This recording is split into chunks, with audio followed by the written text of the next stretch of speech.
आज आम गोटा पियाज तरकारी शिखा। एथि सामग्री गुड़िक हूँ गोटा पियाज जहाँ को मु पूर्वर चोपा छड़ाई चारि फाड़ करके रखी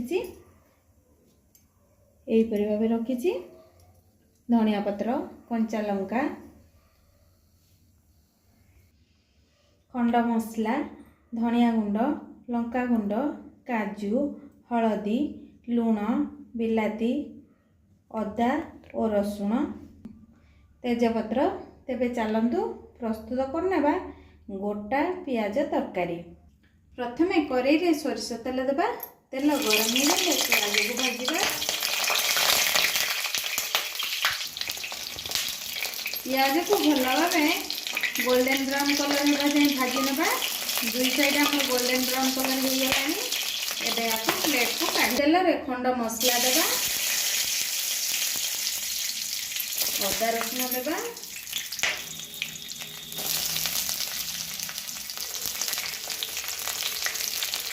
काजू देबा बिलाती देबा यहाँ को अल्प भाजी नेबा। यहाँ अल्प भाजी हो गले यहाँ को ग्राइंडर जार काढी नेबा। एही परिबा बे एक फाइन पेस्ट प्रस्तुत करनी छी। एबे कड़ाई रे तेल गरम करिबा। तेल गरम हो गले गोटा जीरा दे देबा। जीरा फुटी हो गले मसला दे देबा। मसला को धीमा आंच रे भल भाव कषि नेबा। मसला भल भाव कषि हो गले एथिरे गुंड मसला दे देबा। एबे याकू भल भाव कषि नेबा।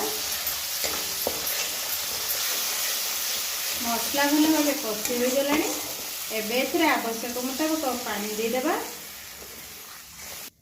याकू फुटिबा पई किछि समय छाडी देबा। झोल फुटी हो गले एथिरे भजा होइतिबा गोटा पियाज दे देबा।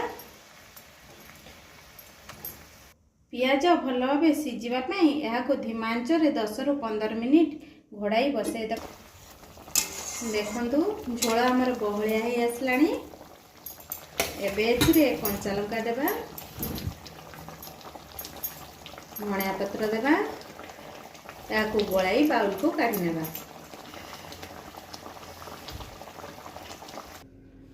एबे हमर प्रस्तुत हो गला गोटा पियाज तरकारी। नुआ नुआ रेसिपी शिखिबा पई मो चैनल को सब्सक्राइब करंतु, लाइक एंड शेयर करंतु, कमेंट और सजेशन देबा को भूलिबे नहीं। Thank you.